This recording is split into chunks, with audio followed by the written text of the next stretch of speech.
Chapter 15. Stop! Sigaw ni Arabella, hindi siya naawa kay Michael ngunit nag-aalala siya kay Tyron. Sa galit na nakarehistro sa mukha ng binata ay baka mapatay niya ito. Kinuha niya ang kamay ni Tyron at buong lakas na hinayla niya ito palayo kay Michael. Everybody, go back to work. Walang masususpend, walang mater-terminate. Halos pasigaw niyang turan sa kanyang paligid. Agad namang nagsinatayuan ang lahat sa kanyang sinabi at sabay-sabay na nagpasalamat sa kanya. Get that face of A and B, I don't want it, turan niya kay Nicole. Pero ma'am, nalilitong protesta ni Madam Gertrude. Hindi niya alarm kung anong paniniwalaan niya, sobra siyang nagulat na ang binigyan ng isyu ay asawa ng pangalawang big boss. Put this into the record, I don't want any of these employees to get terminated. I decline to be the face of A and B, I just want to work peacefully and effectively. Seryoso at formal niyang turan sa disciplinary officer na walang ginawa kundi tumango ng tumango. This meeting is adjourned, you may leave now, utos niya sa mga ito at isa-isang nagsipagbaw sa kanya bago lumabas sa opisina. Pati si Madam Gertrude ay nakiramdam kung kaya't sumenyas siya sa dalaga na sa labas muna at iniwan nga ang dalawa. What the hell have you done? Hindi napigilan ni Arabella ang sarili na sermonan ang binatang kanina pa walang imik. You almost break his face. At bakit mo sinabing asawa mo ako sa harapan nila? Have you lost your mind? Dagdag pa niya dito. Tell me he's lying. Kalmado ngunit may galit sa boses ng binata. Tumingin sa kanya ito at pulang-pula pa ang mga mata. Sa nakikitang galit sa mukha ng binata ay napangiti siya ng mapakla. Of course he is lying. I don't even know that person. Pahayag niya ngunit tinignan siya ng banita ng mariin tinatansya kung nagsasabi siya ng totoo. Alright, I really don't know who that person is. Basta na lang siya lumapit sa akin one time and asked to take me out but I ignored him. And then he offered immunity when I punched someone in the elevator. Pagsasalaysay niya dito na agad tumaas ang kilay nang marinig na may sinuntok siya sa mukha. Did you punch someone? Bakit hindi ko alam yun? And that damn man, I swear I'll kill him. Ang binata na agad ding rumahistro ang galit sa mukha. Marami ka nang iniisip sa office kaya Daiko na sinabi salute siya ka manageable naman, pahayag niya dito. Manageable your face. From now on, you are required to report everything that happened in your day, pahayag ng binata at nanlalaki ang kanyang mata. Seryoso ba siya? Mula sa pagkalito ng dalaga ay inilang hakbang ni Tyron ang pagitan nila at hinawakan siya sa may baywang at inilapit ang mukha dito. Napalunok pa si Arabella dahil ramdam ng kanyang mukha ang mainit nitong hininga. Did you text him? Ang binata habang nakalapit ang mukha dito. Nakatingin pa man din ito sa kanyang mga labi na ora mismo ay tutukain siya nito. No, why should I do that? Nakatawa niyang tanggi. At ayon na nga, dumampi ang labi nito sa kanya. Did you seduce him? Dagdag pa nito habang nakadampi ang bibig nito sa kanya. No, not in my wildest dream. Seryosong pahayag niya ngunit agad noindang ang kanyang buong katawan ng selyuhan ng binata ang kanyang bibig. Parang biglang ginutom ang binata sa kanyang bibig at halos habol ang hininga ng pakawalan siya nito. You are mine, only mine sweetie. Halos pabulong nitong pahayag pagkatapos nitong pakawalan ang kanyang bibig. Hindi niya alam kung matutuwa siya o ano ngunit tumango-tango siya dito. Always and forever, saad niya na may pagmamahal kung kaya't bigla niyang nakitaan ang pagkislap ng mga mata ang binata. I love you, tura ng binata pagkarinig sa kanyang sinabi and once again sealed her lips. I love you more to the moon and back, sagot niya at nakatawang dinampian siya nito ng halik. Pagkatapos ng kanilang sweet moments ay kaharap na nila si Madam Gertrude na halos wala pa sa sarili sa pagkagulat. Hindi makapaniwala na ang mga kaharap ay mag-asawa ngunit nang mapatingin sa daliri ng mga ito ay magkamukha ang singsing nilang pareho. Na-curious siya kung kailan nagpakasal ang mga ito samantalang iba pa ring apelyido ang gamit ni Arabella. Medyo winagwag niya ang kanyang ulo para ma-internalized ang mga pangyayari. Ngayon naman ay instruction ni Tyron Alegre na huwag ipagkakalat ang nol-alaman, turan nito ay gusto nitong pribado ang kanilang buhay mag-asawa and at the same time they wanted to remain unrecognized sa kung sino sila. Ininstruct din siya na gagawa ng promissory note ang mga taong naroon kanina kasali na doon ang pagtikop ng bibig sa nalalaman ng mga ito tungkol sa kanila. Pagkatapos sabihin ang lahat kay Madam Gertrude ay tila estranghero sa isa't isa ang dalawa nang lumabas sa kanyang opisina. Sa isip niya, bakit napaka-humble ni Arabella to think na pagmamayari nito ang 20% ng A&B, idagdag mo pa na asawa siya ng isa sa pinakamayaman at powerful na tao sa mundo ng negosyo. Napakabait niya pati, kahit ginawan siya ng hindi maganda ay binigyan pa rin niya ng chance na makabalik iyang mga ito sa kanilang mga trabaho. Nakikilig din siya sa mga ito dahil bukod sa bagay na bagay ay napaka-sweet din ni Tyrone Alegre sa kanyang asawa. Imagine, ipagtatanggol niya ito kahit saan at kahit sino pa man. Mahal na mahal niya talaga si Arabella. Hi, parang naiinggit siyang magka-love life. Yung parang Tyrone at Arabella lang, hindi halata ngunit intense ang pagmamahalan. I'm going up before I leave for A&A, tura ng binata nang makalabas sila sa disciplinary office. Okay, I'm going back to our office. Take care, don't drive too fast, tugon naman niya. Naglalakad sila sa lobby at may mga empleyado silang nagkakasalubong kung kaya't parang ordinaryo lang ang kanilang pag-uusap. I will. Don't loiter too much outside your office. Ang binata at di niya napigil ang tumingin dito. Lumingon din si Tyrone dito ngunit di niya mapigil ang makaramdam ng insecurities. She's too gorgeous and innocently sexy kahit balot na balot. She's elegantly wearing the company uniform kahit below the knee ang skirt at naka-blazer ay litaw na litaw pa rin ang magandang kurbo ng katawan. And it's damn crazy thinking na maraming nagkaka-crush sa asawa sa loob ng kumpanya. I'm just staying at the office, pagbibigay assurance niya at tumango yun kasabay ng biglang pagngiti. Ronnie will pick you up, let's have dinner in the rooftop, ang binata at tumango si dito. They're heading to different elevator, si Tyrone ay gagamit ng VIP at ang dalaga ay maghihintay sa employees elevator. I'm heading this way, senadoryas ni Arabella papunta sa bandang kanan. Tyrone stops and stares at her. Natigil din si Arabella sa paghakbang papunta sa kabila nang makitang tumigil iyon. Anymore else, turan niya, nasa lobby sila at hindi siya pwedeng basta na lang lumapit dito. Ngumiti yun at umiling ngunit pagkaraan ng ilang segundo ay isinenyas ng binata na mauna na siya sa kanyang direction. Tumango siya ng may pag-aalinlangan at nagbow siya dito bago tuluyang tinungo ang elevator pababa sa 7th floor. Hello Mr. Gear, handsome as always. Bati niya sa chairman ng A&B na kahit mahigit 50 anyos na ay kitang-kita pa rin ang labis na kagwapuhan. Kapatid ito ng kanyang ina na si Mrs. Alejandria Valiente Alegre kung kaya't parang ama din ang turing niya dito. Agad tumawa ang kanyang tiyuhin ng mag-angat ng mukha mula sa binabasang dokumento pagkakita sa kanya. The younger version of me is here, were you that busy? Ngayon ka lang nagpakita sa office hindi naman mapunat ang pagkaangiti ng chairman habang isinenyas na maupo siya. Napadaan lang ako, by the way I want to buy the 5% share of Mr. Cuevas in A&B, pahayag niya sa tiyuhin at napakunot noo iyon. I'll pay him double, nakangiting pahayag niya at napailing iyon. Hindi siya makapaniwala sa sinasabi ng pamangkin, sabagay kahit pag-iisahin lahat ng shares ng shareholder ay kayang bayaran ni Tyrone ng 10 times ang mga ito. Ang ipinagtaka niya kung bakit bigla-bigla ay gusto nitong bilhin ang share ng mga Cuevas. Did they offend you? Tanong niya sa binata at ikinumpas-kumpas muna nito ang mga daliri bago tumingin ng mariin sa tiyuhin. Napahawak sa may baba ang tiyuhin, sa reaksyon ng pamangkin ay tila nakagawa nga ng hindi maganda ang mga Cuevas dito. I'm not sure if Mr. Cuevas gonna like it. I haven't heard of any of his business experiencing a financial crisis. Seryosong pahayag ng chairman ngunit napataas lamang ang kilay ng binata. Can't you just relax young man? You are rich and powerful, hayaan mo na ang small scales in the business. Besides, Mr. Cuevas is a good man, pag-aalo ni Chairman Valiente sa pamangkin. Alam niyang magaling sa pag-handle ng negosyo nila si Tyrone, kahit ang mga katulad niyang matatanda na sa business ay nai-insecure dito.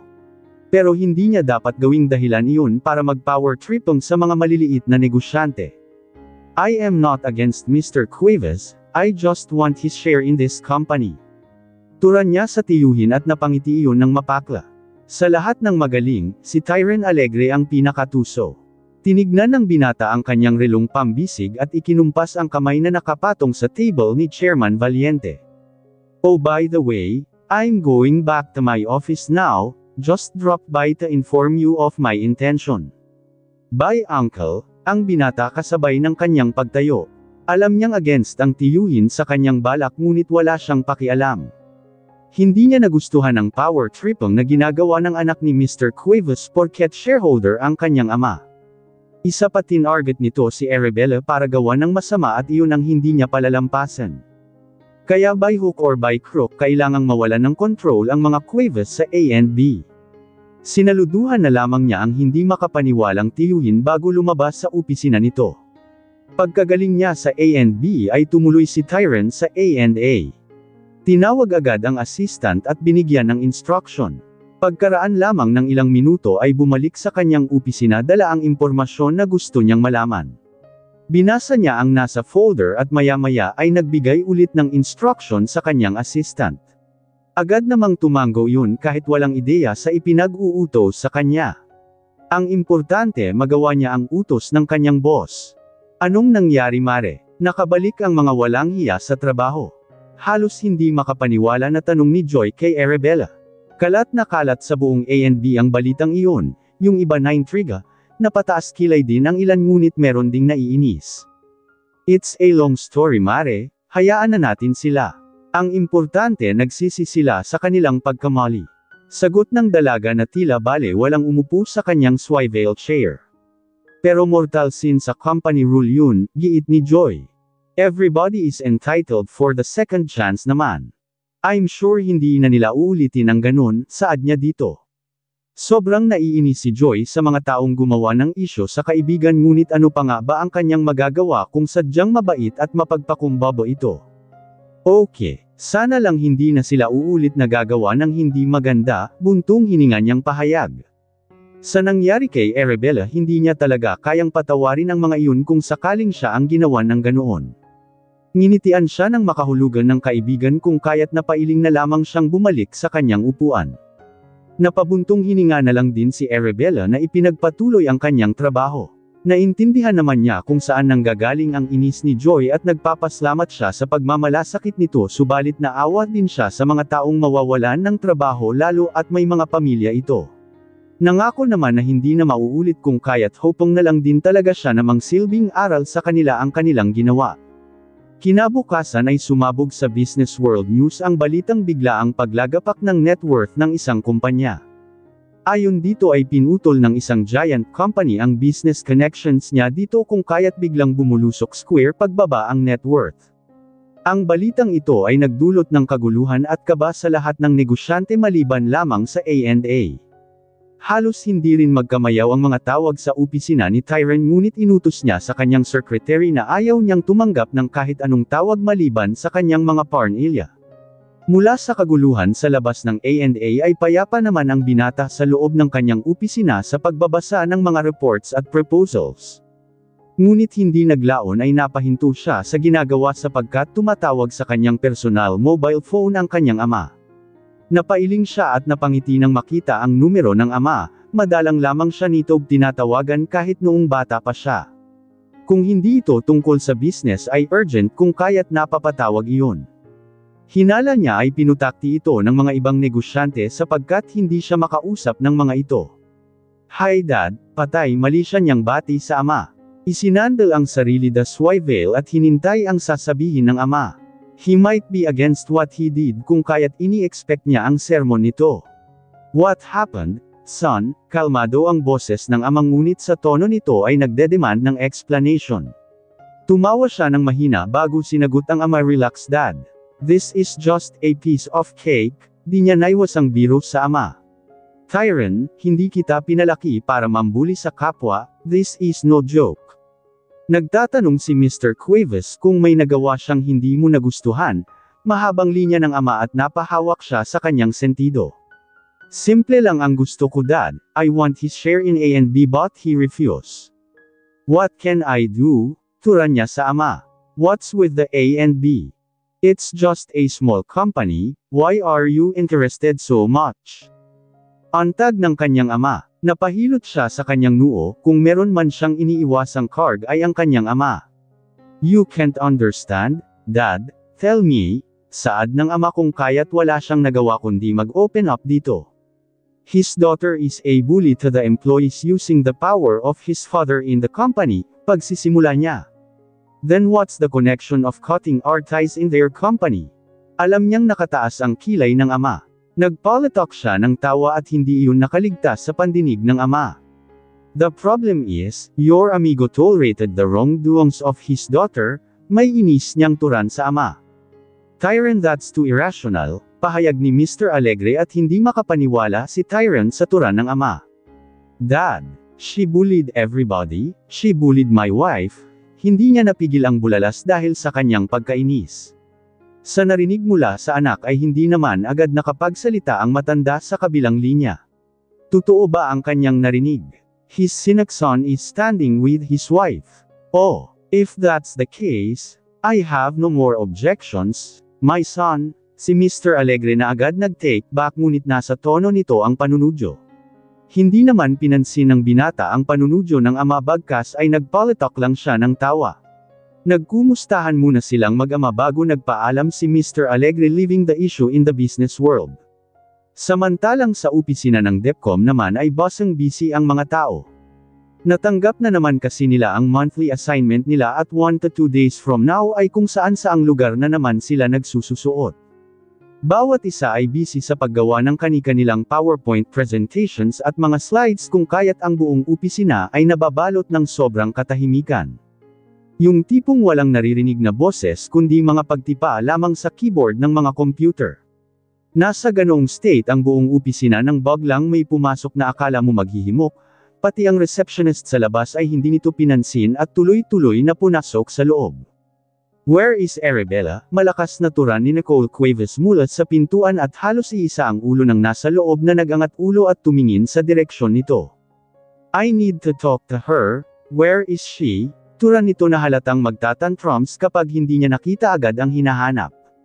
I'm here, Ms. Cuevas. What can I do for you, ma'am? Kalmado ngunit iritado niyang pahayag. Agad ding lumapit si Joy sa kanyang kinatatayuan at kumabos din sa private office nito ang kanilang boss. You, how dare you? Duro nito sa dalaga. Agad namang pumagitna ang boss ng opisina upang pakalmihin ang nag-aalburutong si Ms. Cuevas. Wait lang po, Ms. Cuevas, kung may problema po kayo pwede naman nating pag-usapan ng maayos. This is our office, please show some respect, magalang ngunit maotoridad na pahayag ng kanilang boss. How dare you, Arabella? Ikaw ang dahilan kung bakit pinutol ng A&A ang partnership nila sa kumpanya ng aking ama, panduduro niya pa rin sa dalaga na walang pakialam sa sinasabi ng boss nila. Napakunot si Arabella sa simasabi nito. Akala niya settled na yung issue nitong maging face ng A&B, bakit ngayon iba na naman ang ibinibintang sa kanya? Hindi ko alam ang simasabi mo, Ms. Cuevas, mariin niyang pahayag. Really? Hindi nga ba't ikaw ang nag-utos kay Tyron Alegre na tanggalin ang lahat ng connections ng A&A sa aming kumpanya? Dumadagandong pa rin ang boses ni Nicole at hindi maiwasang malukot ang napakagandang mukha ni Arabella sa pagkakadawat ng pangalan ni asawa. You're barking at the wrong tree, miss. Wala akong kinalaman sa mga sinasabi mo. After all, I don't know about your issue today. Now if you'll excuse us, sinuswelduhan kami at kailangan na naming magtrabaho, pang-didismiss niya dito. Liar! Hindi nga ba't asawa ka ni Tyron Alegre? Galit na bulaslas ni Nicole kung kaya't isa-isang tumingin ang lahat sa kanyang kinaroroonan. Napalunok din dahil hindi niya inaasahang banggitin ni Nicole nagtungkol sa relasyon nila ni Tyron. You are talking nonsense, Ms. Cuevas. Please leave. Bago pa kami tumawag ng guard at kaladkarin kang palabas, kalmado ngunit naaaninag sa kanyang tono ang galit. Sure, I will. Everyone, this girl is Mrs. Tyron Alegre, she is a spy to this company. Gustong kamkamin ng kanyang asawa ang A&B kung kaya't nagpanggap siyang empleyado ng kumpanya. Parang baliw si Nicole sa pagsisiwalat at hindi makapaniwala si Arabella sa pinagsasabi nito. Guard! Pakitawagan ang guard, pakisabing may nababaliw na nakapasok dito, makapangyarihang utos niya.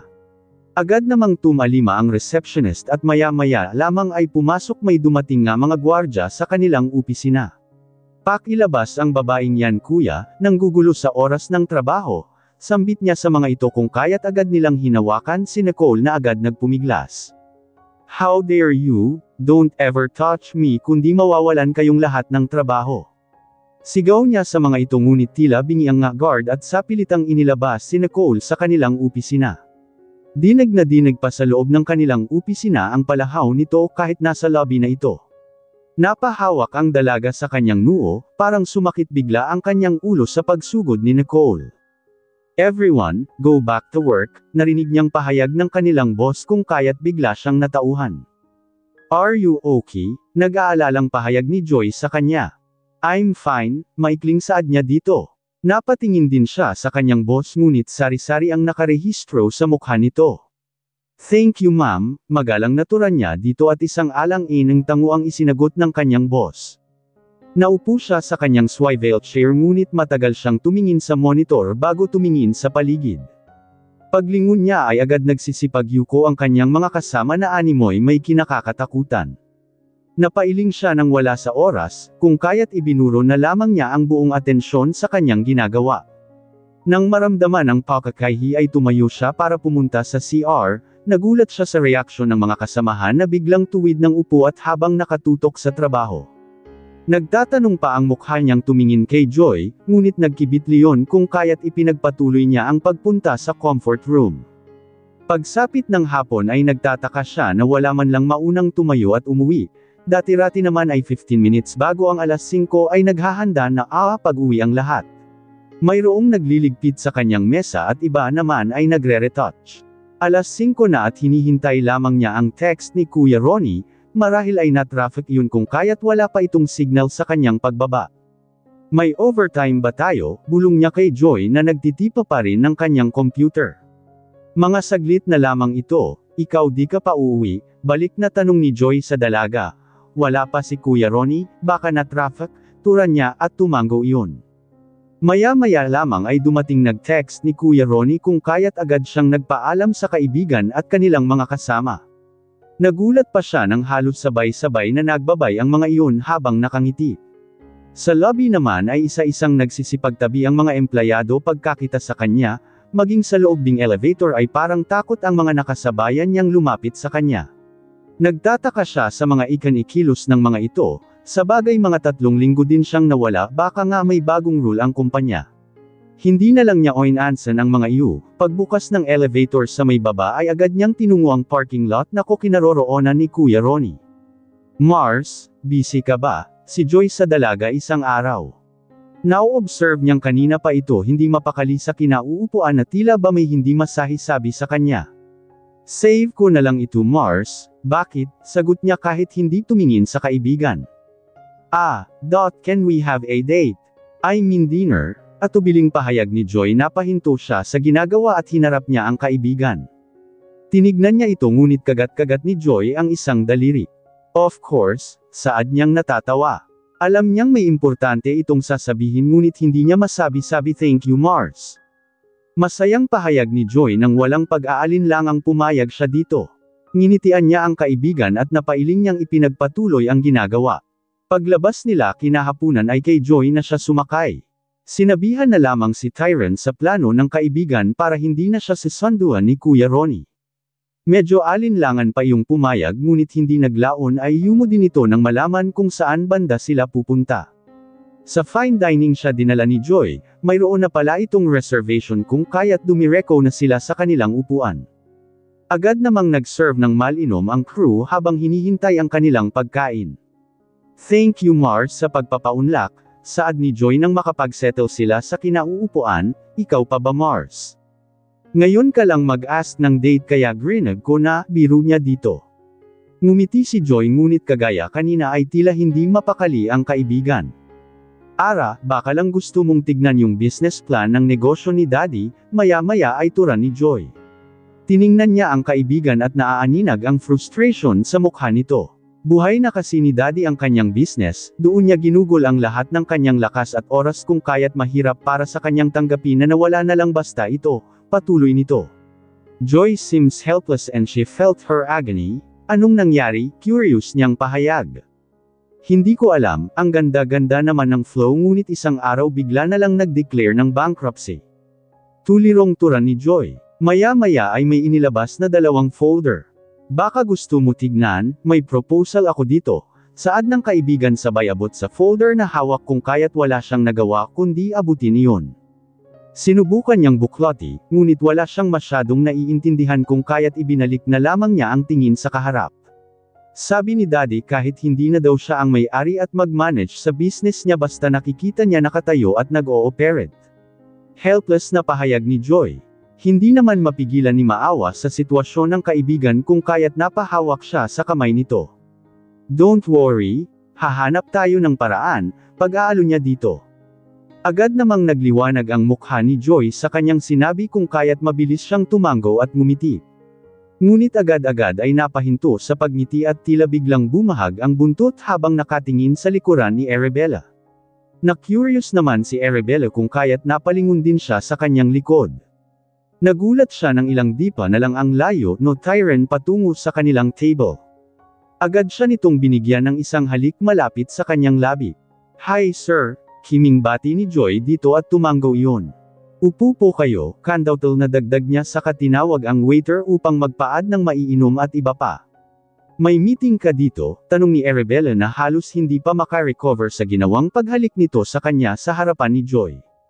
None. I just invited myself to your date, nakatawang pahayag niya at di napigil ang mapangiti ang dalawa. We're just making up for the days that we are not together, tura niya dito at tumanggaw-tango iyon. I see, sorry for gate crashing, biro ni Tyron sa kanila at ngumiti ang mga ito. Okay lang po sir, pasensya na kung di namin kayo na-invite, pareho kasi charming na excite mag-date ni Arabella, tura naman ni Joy dito. Siya namang pagdating ng kanilang pagkain kung kaya't naputol ang burwan. Agad namang kinuha ni Arabella ang mga folder na nakapatong sa mesa at nilagay sa may likuran kasama ng kanyang bag. How's your dad? Tura ni Tyron kay Joy nang makapagsimula na silang kumain. He's getting better sir, parang hindi na nga galing sa sakit. Iniisip na naman niya ang kanyang nakagawiyang trabaho, sagot niya dito that's good to hear, say our regards to him, si Tyron at masayang tumango si Joy dito makakarating po sir. Thank you, magalang na saad ni Joy at tumango iyon si Arabella naman ay tahimik lang din, iniisip niya ang tungkol sa business ng daddy ni Joy, eat more of this, si Tyron na nilagyan ng vegetable salad ang kanyang plate agad naman siyang nagising mula sa malalim na pag-iisip. Tumingin siya binata at nginitian niya ito. Thank you, kiming tura niya dito. Tinignan siya ng binata at ikaniling ang ulo. Nai-sense yata nito na may iniisip siyang iba. Nginitian niya lamang ito at nag-focus sa pagkain. Hindi rin niya maiwasang obserbahan ang binata. He sits and eats like a prince, pati yata pagsubo at pagmuya ay kalkulado nito. Even without his coat and tie, he exudes elegance and power. No wonder, he is the most handsome in her eyes. What's up sweetie? Parang gusto mo akong isahog sa salad, bulong ni Tyron sa kanyang tainga. Agad naman siyang pinamulahan at halos kagat ang labing ibinaling ang kanina pa palang nakatitig niyang paningin sa binata. Oh, sorry, napapahiya niyang turan, napatingin din siya kaibigan at ngiting-ngiti ito ng enkakaloko. Pinandilatan niya iyon ngunit mas lalo lamang lumawak amang pagkakangiti ng kaibigan. Sa kahihiyan ay nagpukos na lamang sa pagkain, maging sa kanilang kwentuhan hanggang natapos ang kanilang dinner. Pagkatapos nilang kumain ay hindi pumayag si Tyron na hindi siya ang magbabayad kahit anong pilit ni Joy na kesyo siya ang nag-aya ng date. Nagpasalamat na lamang ito sa binata maging ang paghatid nila dito hanggang sa parking area na kung saan nakapark ang kanyang sasakyan. Pagkaalis ni Joy ay tinungo na rin nila ang sasakyan ng binata at mula sa resto ay tumuloy na sila sa kanilang bahay sa F-Park. Routine na talaga nilang umuwi agad sa kanilang bahay, kahit sa labas sila kakain for dinner ay agad silang tumuloy sa bahay. Nakagawian na rin nilang kumain ng sabay sa breakfast at dinner. Kahit nag-overtime sa work binata ay pinapahatid siya sa office nito upang sa rooftop sila kumain ng dinner o di kaya naman ay nagpapaluto ito kay Ate Rosie upang sa bahay na lang sila kakain. Kaya siguro ora-orada ay lumitaw ang binata sa date nila ni Joy kanina. Coffee delivery, pukaw ni Arabella sa binata. Nasa study room ito at kasalukuyang nagbabasa ng mga documents. Nakangiti namang nag-angat iyon ng mukha. Pinasadahan pa siya ng tingin mula ulo hanggang paa. Nakasuot siya ng kulay baby pink na silk pajama. Wala siyang suot na bra ngunit maluwang naman ang pang-itaas niya kung kaya't carry lang. Kahit kasi matagal na silang nagsasama at familiar na sa katawan ng isa't isa ay hindi siya nagsusuot ng mga revealing at seductive na damit, thanks, saad nito pagkatapos ay kinuha ang tasa ng kapeng iniabot niya. Umupo naman ang dalaga sa upuang nasa harap ng table nito. Marami ka pang gagawin, turan niya dito habang inililibot ang paningin sa study room nito. Maybe one more or two, ang binata habang inoobserbahan ang dalaga. With her attire, parang ang bata nitong tignan. Naamoy pa man din niya ang sweet smell ng kanyang buhok. Bagong ligaw kasi ito at mamasa-masa pa ang kanyang buhok. Oh, I see, turan nitong tumanggaw-tango. Parang may gusto itong sabihin at humahanap ng tiyempo. Okay, mauna na ako sa room para matapos mo yung ginagawa mo, ang dalaga sabay tayo mula sa pagkakaupo. Kahit paano ayaw niyang naiistorbo niya ang binata sa ginagawa nito. Hey! Not so fast. Come here. Mabilis pa sa alas kuwetrang nakahawak siya sa kamay ng dalaga. Imbes na lumapit siya sa kinaroroonan ni Tyron ay bumalik si Arabella sa pagkakaupo. What is it? Ang binatang disappointed sa pagkakaupo ng dalaga sa harap ng table niya. Gusto niya kasi itong yakapin at amuyin ang napakalambot at napakabango nitong buhok. Papakita ko sana sa iyo ito, ang dalaga sabay labas sa hawak na folder. Napakunot ang binata habang nakatingin sa hawak nito ngunit hindi naglaon ay kinuha rin niya ito. Business plan and proposal, tura ng binata pagkatapos mabasa ang nakasulat sa harap ng folder. Santiago's Holding Company, saad niya. Binuklat naman ng binata ang folder at isa-isang pinasadahan ang laman nito. Can you help? Saad niya sa binata. Tumingin si Tyron sa kanya ngunit hindi niya matanto kung ano iniisip nito. Bigla tuloy siyang kinabahan, naala niya noong nagbigay siya ng business proposal ng A&B, ang dami nitong M. Santiago's Holding is already broke, pahayag nito pagkatapos ay ibinalik sa mesa ang hawak na folder. Wala na bang chance na makatayo ulit? Tanong niya dito kung kaya't mas lalong tinignan siya ng binata ng direko. Sabi ni Joy mahal ng daddy niya ang kanilang kampanya. Kahit daw iba na lang ang may-ari mag-manage basta nakikita daw niya itong nakatayo, pagsasalaysay niya sa binata. Napahawak naman ang binata sa kanyang noo, hopeless pero na-appreciate niya ang pagmamahal ng matandang Santiago sa kanyang negosyo. Bakit nga ba hindi kung dugot pawis ang pinuhunan niya dito? Katulad ng kanyang ama ay dito na din ginugol ang lakas at buhat nito. Hinawakan ng dalaga ang kanyang kamay, pinisil nito ang kanyang palad when she looks at her face, her eyes are begging for his mercy. How can he turn down? He's just wondering why she's too kind and caring aside from his mother, ngayon lang siya nakakilala ng babaeng selfless at mapagmahal sa mga taong hindi naman nito kano-ano. His heart is full of happiness and pulled her across the table. Since nakapagitan ang mesa sa kanila ay half lang ng katawan nito ang nakalapit. Hinaplos niya ang makinis nitong mukha and right after, kissed her full in the mouth. Pagkatapos niyang bigyan ng nakakawalang hiningang halik ay hawak-hawak pa rin niya ang mukha nito. He's not done yet. He's still craving for her sweet lips. Can you please help them? Saad nito nang mapalayo saglit ang kanilang mga labi. Napatawa siya ng di oras dahil nasa isip pa pala nito iyon. Sagot ng binata saka idinampi ulit ang labi dito. Thank you, tura ng dalaga kahit nakaumang na ang labi ng binata sa kanya. Sa tuwa ay bahagyang kinagat ng binata ang kanyang labi. Did you wish to talk business while making love, sweetie? Biro niya sa dalaga at napangiti iyon. Okay then, you may start presenting the proposal, tura nito habang binigyan siya ng halik sa leeg. Bigla tuloy nagsitayuan lahat ng kanyang balahibo. Lalo siyang noindang ng pudosdos nitong hinalakan ang kanyang leeg pababa kanyang neckline. I'm waiting, sweetie, saad nito and this time natanggal nito ang butunes ng kanyang silk polo na terno ng kanyang pijama and start kissing between her breast. Wait, hindi ako makapag-isip. Anas niya dito. She start feeling the fire at nawawala siya sa katinuan. Why? Saad nito habang patuloy sa ginagawa.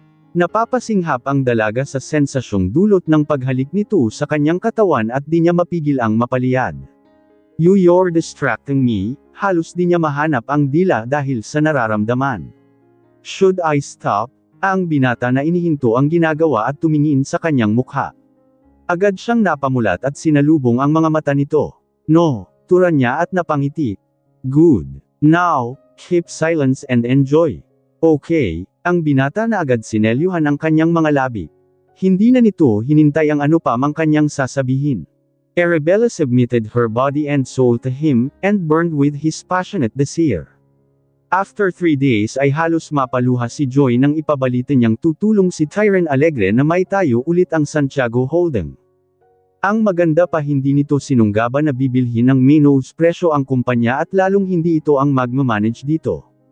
Bagkus ay papahiramin ang mga Santiago ng halaga kung saan enough para makatayo ulit ang negosyo. Ang maganda pa kukunin niya ang Santiago Holdings upang maging supplier ng mga ibang businesses na connected sa A&A Corporation. Naisip ng binata na mas madali ang pagbangon ng Santiago kung may concession ito sa malakib kampanya tulad ng Aba Thank You. Thank you Mare, tiyak matutuwa si daddy nito. Thank you Lord. Halos hindi malaman kung ano ang gagawin dahil sa tuwa. Napayakap siya sa dalaga habang napapaiyak. Thank him Mare, nakangiti niyang pahayag. Of course. Ang bait niya, hindi lang siya Prince Charming Mare. He's an angel, si Joy at di niya napigil ang mapatawa. Sorry, masaya lang ako pero hindi ko na siya crush, sayo na yun turan pa ni Joy kung kaya't tawang-tawa siya dito. I'm so happy for you and your family. Turan niya kung kaya't emosyonal na yamakap ulit sa kanya ito. Thank you. Thank you very much. From now on you and your jowa are already part of the family, pahayag ni Joy at tinapik-tapik niya ito sa likod. Damang-dama niya ang labis na pasasalamat ng kaibigan at masaya siya para sa pamilya nito. Hindi nga nagtagal ay sinimulan ng i-revive ang lumagpak na Santiago Holding sa tulong at guidance ni Tyrone Alegre. Bumalik naman ang dating sigla ni M. Santiago na hangang-hanga sa estilo ng binata lalo sa pagpapatayo at pagsisimula ng negosyo.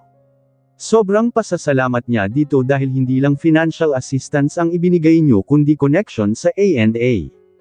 Hindi na siya nagtaka noong sabihin itong magpapalitsi ng mga tauhan lalo sa mga higher-ups na involve ang money. Medyo nag-atubili siyang sundin ang payo nito sapagkat mga kapatid at kamag-anak ng kanyang asawa ang humahawak sa mga posisyong iyon ngunit sobra ang bilib niya sa batang Alegre kung kaya't wala siyang nagawa kundi palitan ang mga iyon. Nagtaka pa ang mga ito kung paanong naitayo niya ulit ang kumpanya ngunit nanatiling tikom ang bibig tungkol dito. Ramdam niya ang sama ng loob ng mga ito ngunit mas malakas ang pakiramdam niyang magiging okay ang kanyang kumpanya dahil sa pag-alalay ni Tyrone Alegre. And this, sisiguraduhin na niyang hindi na madadapa ang pinakamamahal niyang Santiago Holding. Halos kada rating lang ni Tyrone sa kanyang opisina nang magbip ang kanyang cellphone. Galing siya sa kumpanya ng mga Santiago at dinaluhan ang aryopeneng nito. Kinuha niya ang mobile phone upang tignan kung sino ang nag-message sa kanya. Inu-number iyon kung kaya't agad niyang binuksan ang mensahe nito. Hi babe, please talk to me. I miss you so much. I can't live without you Sam, nabasa ay biglang napaupo ng tuwid ang binata. Almost a month na niyang hindi ko nakausap si Samantha simula noong iniwan siya sa ere during their anniversary. It's too hurtful in his ego na mas pinipili nito ang shooting kaysa sa kanya. And when he get back to the Philippines he ignored her para may feel nito ang kanyang ipinaranas sa kanya. Today he almost forgot her existence. Napabuntong hininga siya ng malalim ngunit habang naiisip niya ito ay parang namiss din niya ang kasintahan lalo na nang mabasa nito ang malambing nito message. Please babe, I am so sorry. I'm so sick of missing you. I love you so much. Saad pa ng isang dumating na mensahe nito at bigla siyang naguluhan. It's been a while noong huling makausap niya ito. Samantha was so sweet and he is always in love with her. Kung kaya't pagring ng kaniyang sapi ay hindi niya napigilan ang sariling pindutin ang answer button. Maya-maya lamang ay tumambad na sa kanyang screen ang mukha ng kanyang si Samantha. Namumugto ang mga mata nito, ngunit naiyak nang magkita siya nito. I miss you baby, saad nito na halatang nagulat din sa biglaan niyang pagsagot sa tawag nito. I'm so sorry babe. Please come home, dagdag pa nito at hindi malaman ng binata kung ano ang nadarama. Did you still love me babe? Don't you miss me? Tanong ni Sam sa binata nang wala man lang marinig na salita mula dito. Of course, sagot niya kung kaya't mas lalong nagpalamang iyon. I want to see you now babe. Do you want me to go with you in the Philippines? Tura ni Samantha at hindi siya makapaniwala sa sinabi nito. Mga ilang ulit din niyang in-invite ang kasintahan na umuwi sa Pilipinas ngunit palagi itong busy sa career kung kaya't hindi pa nito naranasang tumapak sa lupa ng bansang Pilipinas. Aren't you busy with your modeling? Saad niya dito. Medyo na-i-adjust na naman niya ang sarili dahil sa paglalamang nito. Anything for you babe. I don't care about modeling. All I want is you by my side, nguinggay ni Sam at di niya mapigil ang mapangiti. She's always sweet and gentle. I don't want you to get tired of traveling this far. I'll be there, saad niya at rumahistro sa magandang mukha nito ang labis na excitement, really baby. Can you be here tomorrow? Excited na tura ni Sam kung kaya't mas lalo siyang napangiti soon babe, saad niya kung kaya't biglag nalukot ang magandang mukha nito, why? Did she controls you now? Tura ni Samantha na nababanaag ang labas na pagseselos. No, she never did that, agad niyang pahayag. Bigla siyang nena sa pagkakadawat nito kay Arabella na kung saan hindi kailanman naging controlling sa kanya. Then why can't you come to the US as quickly as before? Are you in love with her already? Nag-aakusang turan ni Samantha. He felt her jealousy and he closed his eyes. Sam, you're talking nonsense. Medyo iritadong pahayag niya. No, I can feel it. Did owns your heart now? Patuloy ni Samantha habang nag-uunahan na ang kanyang mga luha. No, of course not. Agad niyang pahayag to pacify Samantha's emotion. Sa narinig ay biglab nagliwanag ang mukha nito. Baby, I love you so much. Please come home. Paglalamang ulit nito sa binata. I will babe. I'll just finish all of this and then I'll be there the soonest possible time, pag-aalo niya dito.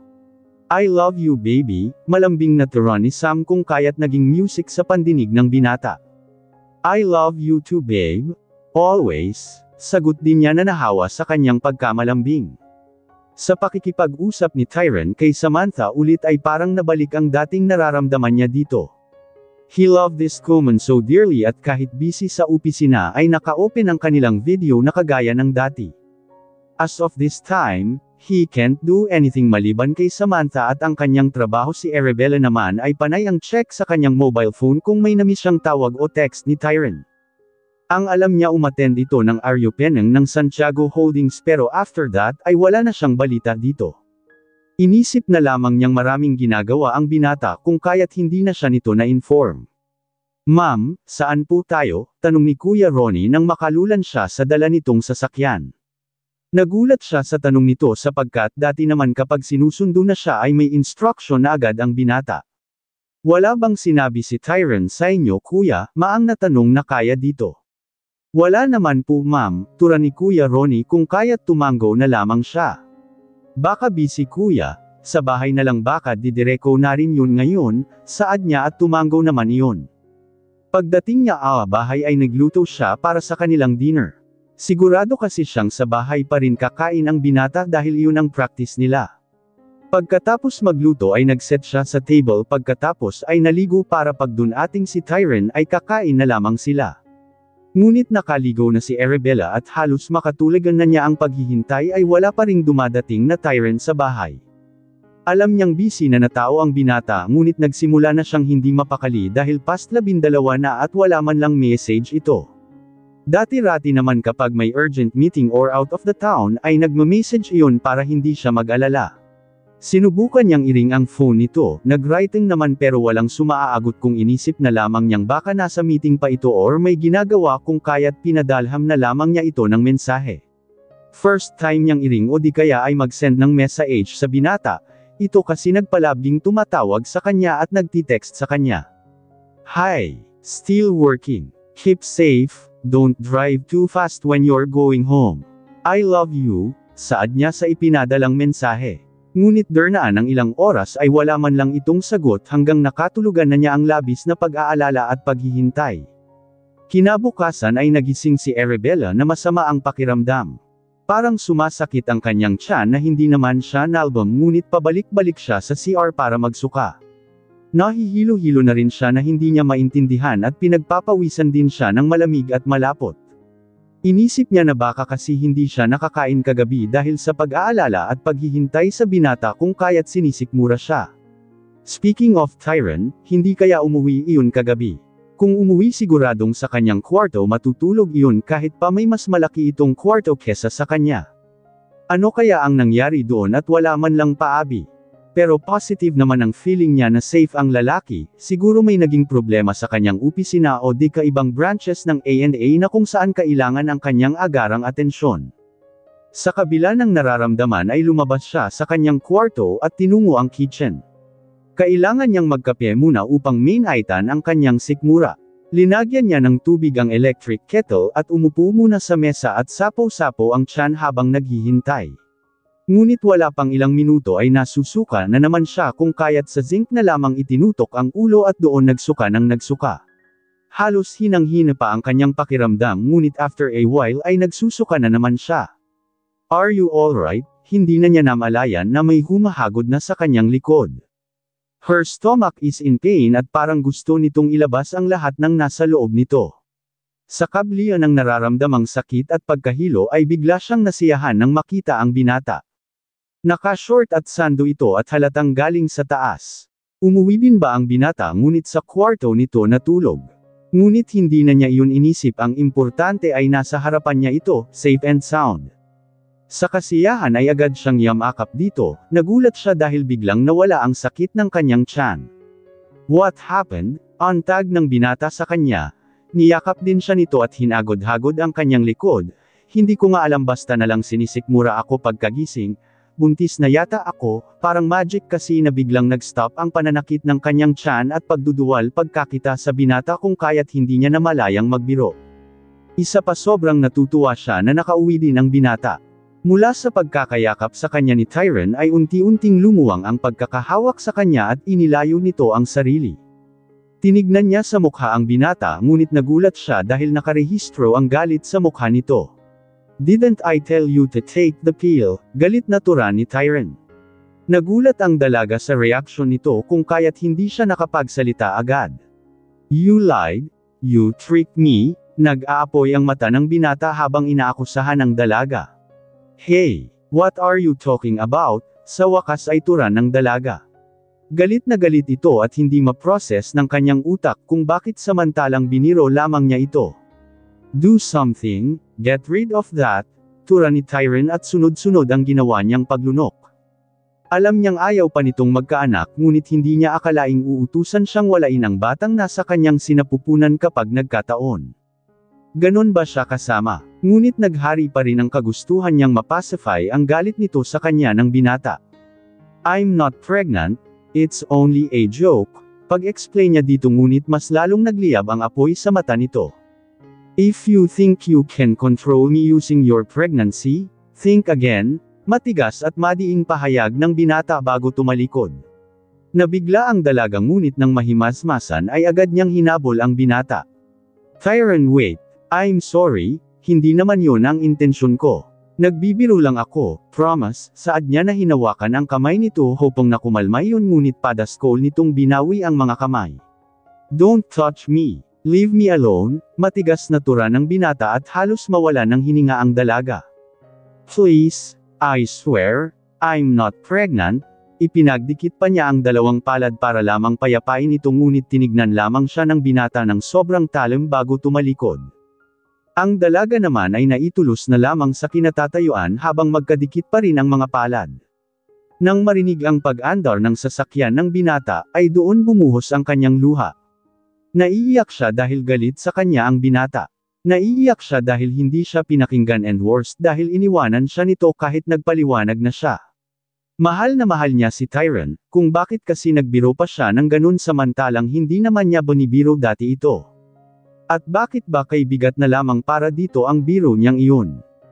Wala naman din siyang intensiyong magpabuntis kung bakit yun pa kasi ang kanyang sinabi. Bernuhos lalo ang kanyang luha dahil sa paninisi sa sarili. Nang mahimasmasan ang dalaga ay nag-send siya ng text message dito. Humihingi ng sorry at nangakong hindi na niya iyon uulitin. Subalit niwala itong reply sa kanyang mga ipinadalang mensahe. Hindi rin ito umuwi sa kanilang bahay pagkatapos ng trabaho. Noong una akala niya tampo lamang ang galit nito sa kanya at sa mga darating na araw ay magsusubside din yun ngunit halos mag-iisang linggo na iyong hindi nagpapakita sa kanya. Sa mga araw na hindi niya nakikita ang binata ay parang mawawalan siya ng katinoan sa sarili, sobra niyang namimiss ang binata at halos mawalan siya ng hininga kapag naiisip niya ito. Pilit lamang niyang nilalabanan ang kanyang kalungkutan dahil sa kanyang trabaho at ayaw niyang mag-alala pa ang kaibigan. Napapansin ni Joy ang kanyang pagkawala sa sarili minsan ngunit pilit na lamang siyang ngumingiti at ipinapakitang masaya sa harap nito at iba nilang mga kasama. Halos araw-araw siyang nag-pave at isinisend kay Tyron para i-prove na talagang hindi siya buntis but still she got no reply. Nagwo-wonder siya kung ino-open nito ang kanyang mga text messages. Bakit ni isa wala man lang itong sagot? Sa ilang araw na wala si Tyron ay sobrang down na down siya, wala siyang ginawa sa bahay kundi umiyak bago matulog. Wala din siyang ganang kumain kung kaya't halos araw-araw ay nararamdaman niya ang pagsusulka at pananakit ng tiyan. Pumunta siya sa klinik ngunit hindi upang ipatingin ang pananakit ng kanyang tiyan kundi siguraduhin na hindi siya buntis. Lumabas nga sa kanyang test na hindi siya buntis kung kaya't nagpagawa siya ng doctor certificate. Bitbit ang mga iyon ay tumungo siya sa A&A, kakapala na talaga niya ang kanyang mukha upang matapos na rin ang lahat. Mapapatawad na siguro siya ni Tyron kung makikita nito ang certificate galing sa OB, taliwas sa iniisip nitong niloko niya ito. Pagdating niya sa A&A ay tinungo niya ang office ng binata. Binati niya ang secretary nito na halatang nagulat nang makita siya. "Good morning, pupuntahan ko sana ang boss mo kung andyan siya." Nakangiting turan niya kay Grace, ang secretary ng binata. Agad namang tumayo iyon at atubiling ngumiti sa kanya. "Check ko ma'am, kung nasa loob na siya," saad nito at nag-dial sa telepono na connected sa loob ng office ni Tyron. Saglit na nakipag-usap iyon sa kahinarap ang dalaga. "Ma'am, busy po si sir? Kung makahintay daw po kayo, yes, okay. Maghihintay na lang ako," nakangiti niyang pahayag. "Okay, Sanaj ma'am. Upo muna kayo dito. Pasensya na," nakangiting pahayag ni Grace at nginitian niya ito. Umupo siya paarap sa office ni Tyron. Glass ang wall ng office ng binata ngunit tinted iyon kung kaya't hindi man lang niya masilip ang binata. Siguro kung makita lang niya ito kahit malayo ay maiibsan ang labis niyang pangungulila dito. Dahil hindi man lang niya ito masilayan sa kanyang pagkakaupo. Mag-2:12 na ngunit wala pa ring hudyat ang binata na tapos na nito ang ginagawa. 2 hours na siyang nakaupo at naghihintay doon ngunit wala man lang balita mula sa kanyang secretary. Maya-maya lamang ay tumunog ang telepono sa harap nito. Tila namang excited ang dalaga na napatingin kay Grace hoping na si Tyron na ngayon at sasabihing pwede na niya itong kausapin. Pagkatapos maibaba ni Grace ang telepono ay tumikin pa ito bago siya kinausap. "Ma'am, may importante po kayong sasabihin kay sir," tanong nito sa kanya. "Oo sana, gusto ko sana siyang makausap," nakangiti niyang pahayag. "Pinasasabi ni sir na sabihin niyo na lamang daw po sa akin kung ano yung sasabihin niyo sa kanya, nakaalis na po kasi siya, may lunch meeting po siya ngayon." Nag-aalinlangan pang pahayag ni Grace na awa siya sa dalaga dahil sa tagal nitong naghintay. "Ganun ba?" Ang dalagang rumahistro sa magnedang mukha ang kalungkutan ngunit agad ding ngumiti at iniabot sa secretary ang hawak na envelope. "Sanaj, okay lang, pakibigay na lamang ito sa kanya," turan niya dito. "Sige ma'am, ibibigay ko po ito sa kanya," nakangiting pahayag ni Grace at nagpasalamat siya dito. Pagtalikod niya upang lumakad na paalis ay biglang sumakit ang kanyang tiyan. Halos napatigil siya at humawak ang isang kamay niya sa pader. "Ma'am, okay ka lang?" Napansin siya ni Grace at agad lumapit sa kanya. I'm okay. "Thank you," saad niya na kinokontrol ang paghinga. Parang mahilo-hilo siya ngunit carry pa naman. Nagpaalam out siya kay Grace at ipinagpatuloy ang pag-alis habang control ang paglakad. Pagdating niya sa baba ay naupo siya sa mga benches sa long, parang samobra ang sakit at hindi niya kayaang tumayo at maglakad. Payapain niya muna saglit ang sakit bago ulit tumuloy, ngunit ilang minuto na nagnakaraan ay hindi pa rin humuhupa iyon, pinagpapawisan na rin siya ng malamig. Kahit nahihilo ay kiniha niya ang kanyang cellphone at tumingin sa kanyang list kung sino ang pwede niyang istorbohin. "Hi, what's up? Anything I can do for you?" Halos nakahinga ng maluwang ang dalaga nang marinig ang boses ni Dr. Chan sa kabilang linya. Nagdadalawang isip pa siya kanina baka naka-duty ito at hindi dala ang phone. "Doc, can you fetch me?" Turan niya habang pidgil niyang huwag mangiwi. "Sure, where are you?" Halatang nagulat ang doktor pero sumigla ang boses nito. I'm at the lobby." "I can't walk," saad niya kung kaya't biglang nag-alala ang nasa kabilang linya. "What? Okay, wait for me, I'm coming," saad ng doktor bago nawala sa ere. Tapos makipag-usap ay ibinalik niya ang phone sa kanyang bag. Since 12 ay maraming mga empleyado ang palakad-lakad sa lobby. Gusto niyang i-relax ang katawan ngunit kahit anong gawin niya ay masakit pa rin ang kanyang tiyan kung kaya't napapakit na lamang siya habang tinitiis ang sakit. After 10 minutes ay nasa harap na niya si Dr. Chan, agad nitong kinapa ang kanyang noo to check kung nilalagnat siya. Sa kabila ng tinitiis na sakit ay napangiti ang dalaga. "Thank you for coming, it's my stomach," saad niya. "You're in pain, may gana ka pang magbiro. Can you walk? I'll support you." Nandyan lang sa labas yung sasakyan, turan ni Dr. Chan. Namumutla pati ang dalaga at siguradong kanina pa nagtitiis ng sakit ito. "Yes, thank you," saad niya dito.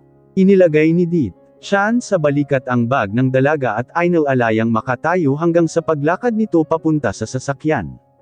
Nang makalulan ay agad nitong recline ang upuan para makarelax ang kanyang katawan pagkatapos ay inapakan ang silinyador at kulang na lang makipag-race sa daan.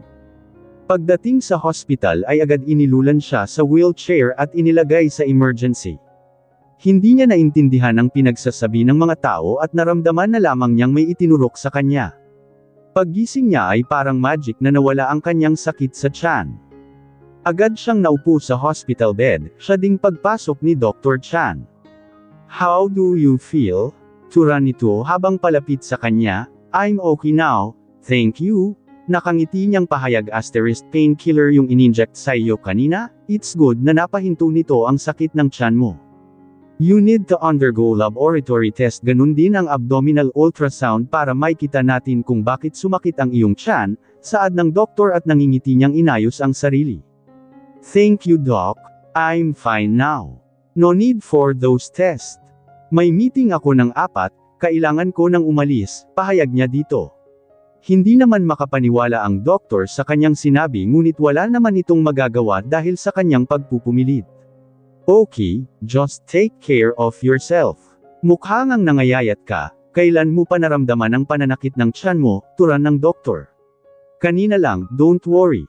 Everything is under control," nakangising pahayag niya na parang hindi nakaramdam ng matinding pananakit ng tiyan. "Before I forgot, yung bill ko pala," natatawa niyang saad sa doktor. "No need, I'll take care of it." Ang doktor kung kaya't mas lalo siyang napangiti. "Hindi nga. Basta sisingilan na lang kita kapag wala na akong pera," nakatawa namang saad ng doktor at pati siya ay natawa din. Sinabi nito, sige. "Thank you very much for the rescue. Alis na ako." Thank you, saad niyang niyakap ang doktor sa kabinigyan ng beso-beso. Dr. Chan is her friend at para sa kanya walang mali siya ang kanyang pagyakap at pagkiss sa piis nito. Lalo at sobrang pasasalamat niya na agad siyang pinuntahan nang tawagan niya ito. Kinagabihan ay naisip na naman niya si Tyron. Nakita na niya kaya yung binigay niyang lab test at medical certificate. Bakit hindi pa kaya umuwi yun o di kaya ay tumatawag o nagsesend ng mensahe sa kanya? Sa isiping baka hindi pa nito nakikita ang iniwang envelope ay lakas loob niyang idinial ang numero nito sa kanyang cellphone magbabaka sakaling hindi ito busy at sagutin ang kanyang tawag. Kinabahan siya bigla nang magring ang phone nito. Pagring nito ng 3 beses ay biglang sumagot ang nasa kabilang linya. "What is it?" Malamig pa sa yellow nagboses ni Tyron mula sa kabila biglang bumilis ang tibok ng kanyang puso. Mula sa labis na kaba ay tila ninerbiyos siya na hindi niya maintindihan ngunit sobrang tuwa niya dahil sinagot nito ang kanyang tawag. Hi! I just want to check kung naibigay sa iyo ni Grace yung ibinigay kong envelope, halatang kinakabahan ang kanyang boses. He's so cold pero nakakapagbigay ng warmth sa kanyang puso ang marinig ang boses nito. Anymore else, saad ng nasa kabilang linya kung kaya't bigla na namang noindang ang kanyang utak, I just want to say I miss you and I love you. That's all, turan niyang halos magkabulol-bulol. Don't call if you do not have important thing to say. Malamig na pahayag ni Tyron at kulang na lang ma-freeze na parang yellow ang kanyang puso. Napalunok siya ng sunod-sunod trying to get back her voice. Okay, I'm sorry. Bye. Sa labis na panginginig ng kanyang kamay ay hindi niya alam kung napundot niya ang end button before she bursts into her silent cry. She loved him so much and it's so damn hurt na parang baliwala na lang siya dito. Ito na ba ang katapusan ng kanyang magandang panaginip? Oo nga at alam niyang hindi siya mahal ng lalaki pero yung treatment nito sa kanya, ano yun? Yung sweetness nito sa kanya, ano yun? Pinaglaruan lang ba ng binata ang kanyang puso at damdamin? Dahil sa sinabi ni Tyron sa kanilang pag-uusap ay biglang nawala siya sa sarili. She cried all night at ni hindi siya bumangon kinaumagahan para maghanda para sa trabaho. She just wanted to lay in the bed at hanapin sa kisame ang rason kung bakit biglang nagalit ng ganoon sa kanya ang binata. Hindi rin niya nararamdaman ang gutom, she felt the pain in her stomach again pero wala siyang pakialam. Hinayaan na lamang niyang may-feel ng kanyang katawan ang lahat ng sakit na kanyang nararamdaman. Ganon naman yata, kung masakit ang puso lahat ng parte ng katawan ay apektado. Halos hindi magkamayaw ang tunog mula sa kanyang cellphone ngunit hinayaan lamang niya ito. As of this moment ay gusto niyang mapag-isa at damdamin ang labis na pagdurusa ng sarili.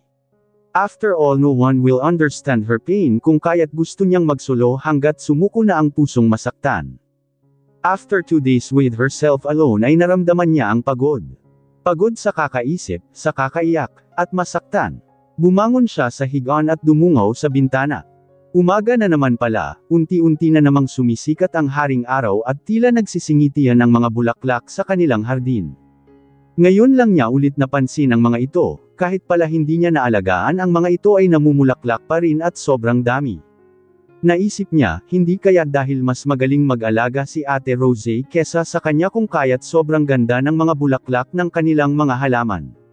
Napangiti siya sa isiping iyon, she have to accept her fate. Hindi talaga para sa kanya si Tyron, maybe may ibang taong nakalaan para sa kanya upang siya ay alagaan at mahalin. At katulad ng mga bulaklak na iyon ay mamumukadkad din siya sa pag-aalaga ng taong iyon. Pero ayaw niya munang isipin ang bagay na iyon, ang importante, matatanggap din niya ang lahat. At gano din naman iyon, napaaga lang talagang nilayuan siya ni Tyron. Huminga siya ng malalim bago tinungo ang banyo upang maglinis ng katawan. Tapos na ang pananakit sa sarili at nagulat pa siya dahil bigla ring wala siyang naramdamang sakit sa kanyang tiyan. Sabi nga niya, psychological lang din ang mga nararamdaman physically. Anong nangyari sa iyo? Are you okay now? Salubong sa kanya ni Joy pagpasok niya sa kanilang opisina. Nal, BM ako, saad niya na binigyan ng tipid ng ngiti ang kaibigan. 2 days, hindi makapaniwalang saad ni Joy. Pamayat ka nga at mukhang mahina, are you sure okay ka na? Dagdag na tura ni Joy at tumanggaw siyang ngumiti dito. Siya nga pala, may meeting ang board ngayon, wala ka bang natanggap na memo? Antag ni Joy nang makaupo na siya sa kanyang table. Hindi siya makasagot dahil halos dalawang siyang hindi tumingin sa kanyang senior. Tumawag dito ang secretary ni Sir, hinahanap ka. Kasali ka daw sa board meeting mga 9:00, pagbibigay alam ni Joy. Tinignan niya ang kanyang relo sa bisig 10 minutes na lang at 9:00 na. Parang tinatamad siyang umattend sa meeting ngunit lumabas ang kanyang boss sa kanyang private office at iwinagayway ang kanyang telepono. Tinatawag ka na sa 15th floor, any moment mag-start na ang meeting. Saad nito kung kaya't wala siyang nagawa kundi mag-retouch at pagkatapos ay nagpaalam na pupunta na sa taas. Tinungo niya agad ang elevator, naghintay siya saglit bago huminto at bumukas sa kanyang harapan. Pagbukas nito ay halos hindi siya makagalaw sa kinatatayuan nang makita si Tyron sa loob ng elevator. Halos 2 linggo niya itong hindi nakita, kung kaya't biglang kumislap ang mga mata. She misses him at nagtatalpon ang kanyang puso sa tuwa. Ngunit nang magtama ang kanilang mga mata ay parang taglay nito ang pinakamalig na yellow sa Antarctica. He acted as if they never know each other. Biglang nag-take back ang kanyang puso, paimpal siyang nagbaw sa katumayo sa pinakadulo.